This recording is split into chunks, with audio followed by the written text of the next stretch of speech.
let's do our ranking. I think we've talked about the film quite a bit. Let's rank them because there's only 5 of them. You can throw in Monarch if you want to. I have not watched Monarch all the way through, so I can't give a fair. I can't throw that in ranking. So it's 6 projects if you count Monarch. It's only 5 if you're counting the movies. So Well, I'm only gonna do 5 because it's gonna be easy. Do you want me to do mine first? sure. Give me your bottom 2 first. Give me your bottom 2. Okay, so so 5, it's obviously biased, but like it's for me 5 is Kong Skull Island, and Screw then you, 4 it's you dick. GXK. So that's where I have it. Mm. And I'm not saying that these are the worst because I'm not saying that. All 5 of these films are dope, and I will watch all 5 of these without hesitations. And I have watched all 5 of these, We and need to do enjoyed watch them. alongs. Yeah, like I We do a should watch straight up along do with a all of watch these. along of these. Yeah, so but if I had to but obviously I'm ranking them. So out of the films that I would like, this show's over. Like, like we finished this show, and I still have time, and I'm not fucking tired of shit, and I want to go watch a film. This is where I would rank how I would watch Yeah, it. So yeah. 5 would be Kong Skull Island, and 4 would be GXK.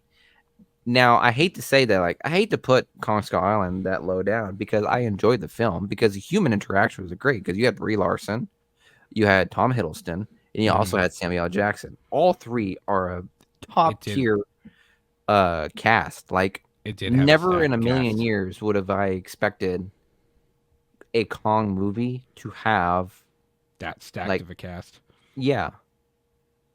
So, but still, like, in regards to like me being partial more to Godzilla, obviously, I would watch a Godzilla film bef- before I watch Right. a Kong film. And GXK, even though I just watched it, I've only seen it once, and I haven't given it like much thought since. I'd be foolish to put that higher than all the other films after watching it for so many times and knowing more about the lore. So that's why I have that one at 4 because obviously I don't know. I haven't really watched it all that much yet for me to actually have like a decent enough opinion to know where it goes in my list. So that's why I have them there. Right. Yeah. Um. So for me, so I can't hate you too much because my number 5 is Godzilla 2014, Yeah, which fuck you. I know. We did it to each other. It's okay. Mm. It's out of love. Now, listen, I really enjoy Godzilla 2014. I think it is the best modern take. When I say modern, I mean modern as in like the 80s, 90s, 2000s, and today. You know, um, like I think it's the best modern take of Godzilla.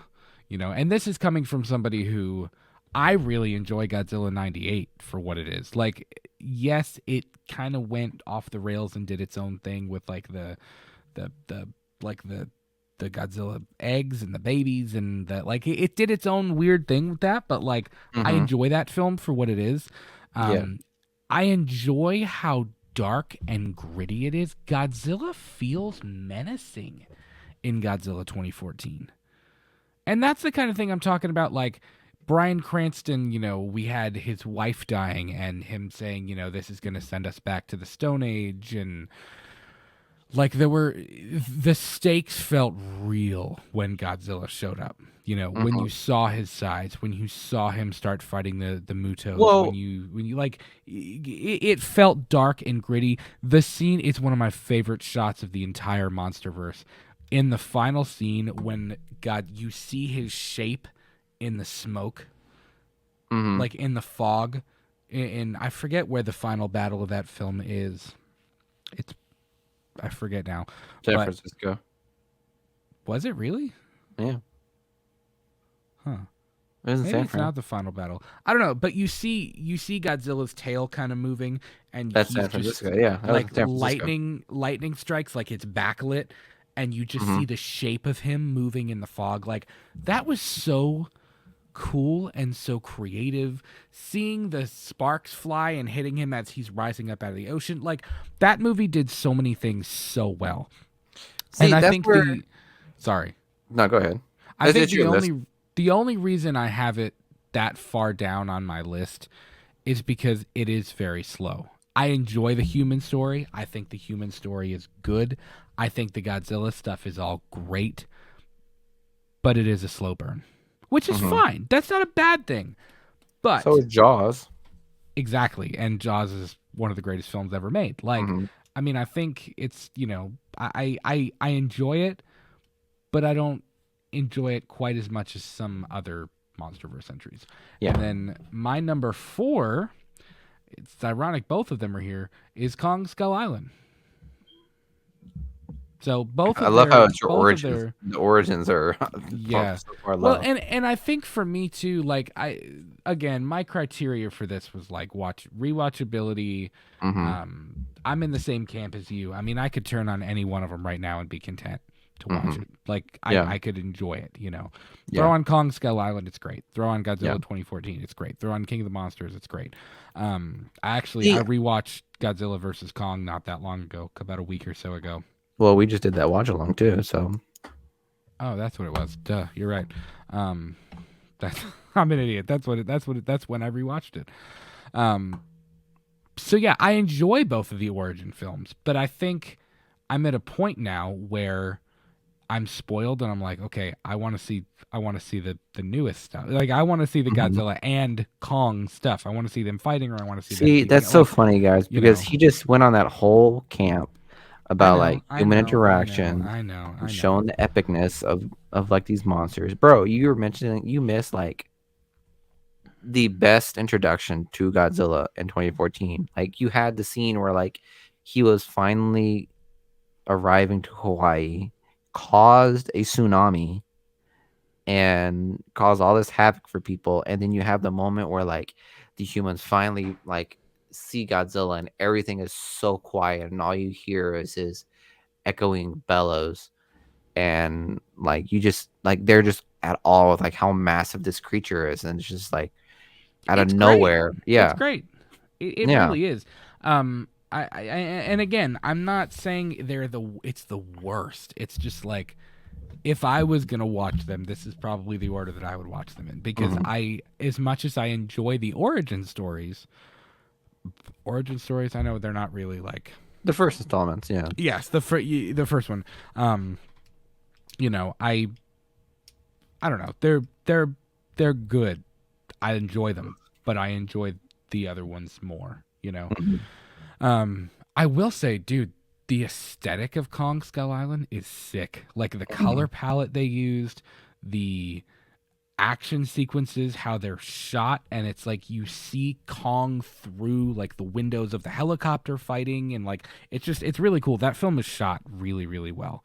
Um, and he's brutal. Like the post credit scene in that movie was mind blowing, literally mind blowing. Mhm. It was wild. No, I'd agree. Kong Skull Island definitely was a film that like felt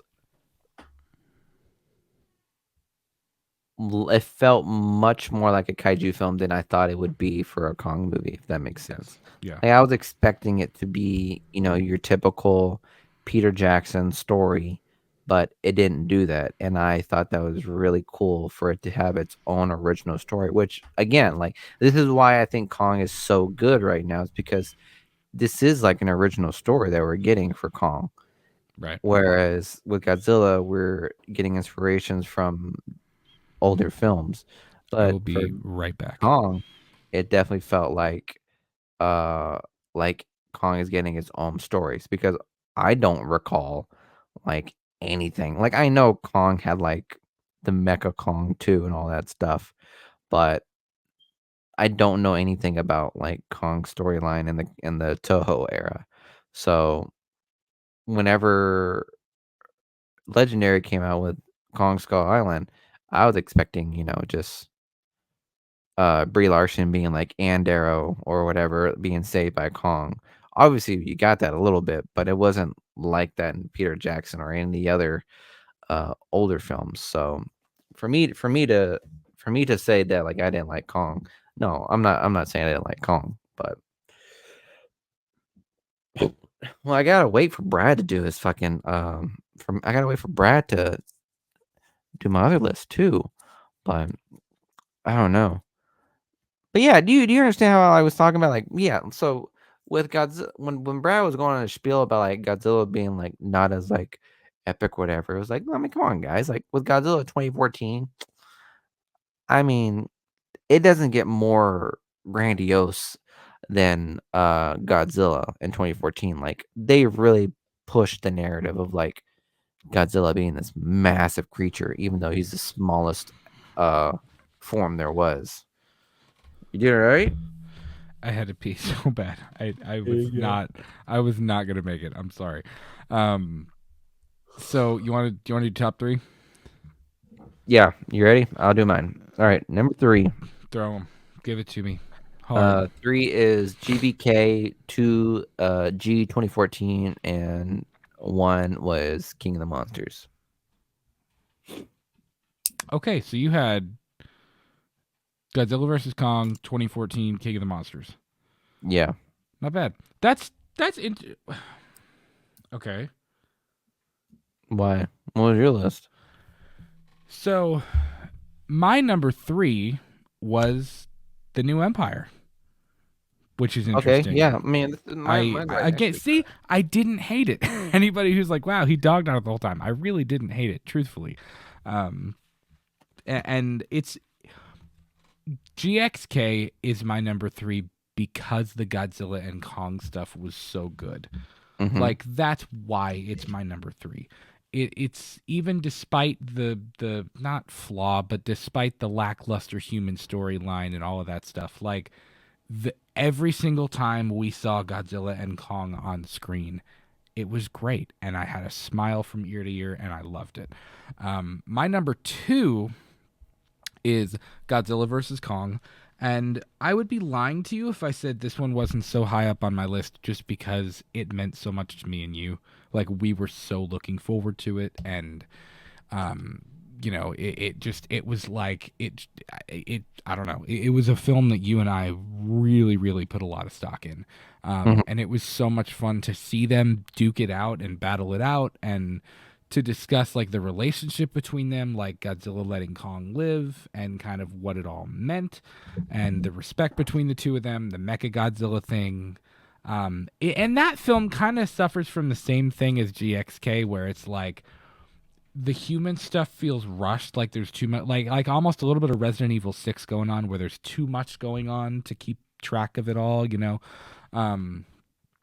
But it's again, it's my number 2. It's my second favorite of the franchise, and then of course number 1, we have the same number 1, which is Godzilla King of the Monsters, which is pretty Yeah, dope. because it's like it's probably the most emotional thrill ride that I've gotten from Yes. any Godzilla film.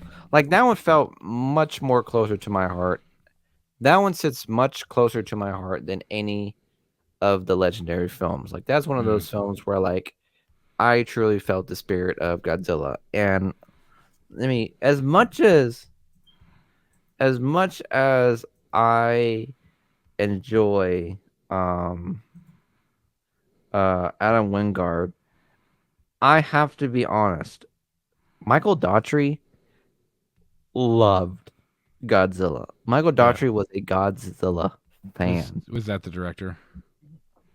Yes. Yeah. I really And liked his you could take on it see and his approach and to it a yeah, lot. I've watched his interviews and you could see how much he had care for Rodan, King Ghidorah, Mm-hmm. and Godzilla especially.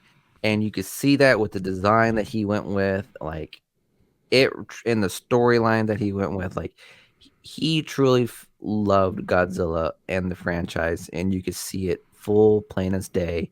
You had his original roar in there, you had the original score in it too, and you also had the theme, like the color hue theme of it being Yeah. blue. Like it truly felt very what's it called? It I honored guess everything that came before. yeah, like it was like in honor of like everything that came before, like the relationship between Serizawa and Godzilla. Like although albeit it's different from what it initially was, Mm-hmm. but that just what made it so much more emotional, knowing how Serizawa was initially the one who killed Godzilla, only to be The the one who one had to who saves resurrect him. him. Yeah, Yeah, yeah, who sacrificed yeah, himself to save him. yeah. And I think that with this film, like you truly, I remember when the trailer came out and we both reacted to it. Like it was emotional, dude. Like I remember seeing Oh that yeah. trailer and I was like, holy shit! Like Mm-hmm. Michael, like Daughtry's really got something going with this film. And Yeah. albeit, I know people weren't a fan of Millie at the time, or I liked her. I yeah, liked I all of liked the her human too. characters. I Yeah, think King of the Monsters has the best balance between emotion, action, um, gritty, dark atmosphere, the human storyline, like everything. Every monster got their due. Every human I know. character It got their makes due. me. Every fight scene got their due.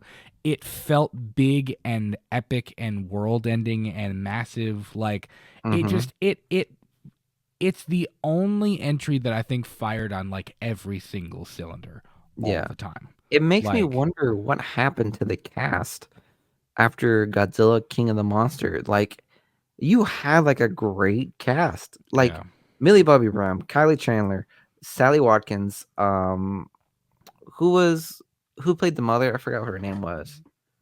Where is she I at? like her. She's a good actress. I mean, she died in the movie. Yeah. But every single one of these characters, I mean, you had O'Shea Jackson Jr. was pretty fucking Yep. good in this film, Yeah. and he was Yeah. just a soldier.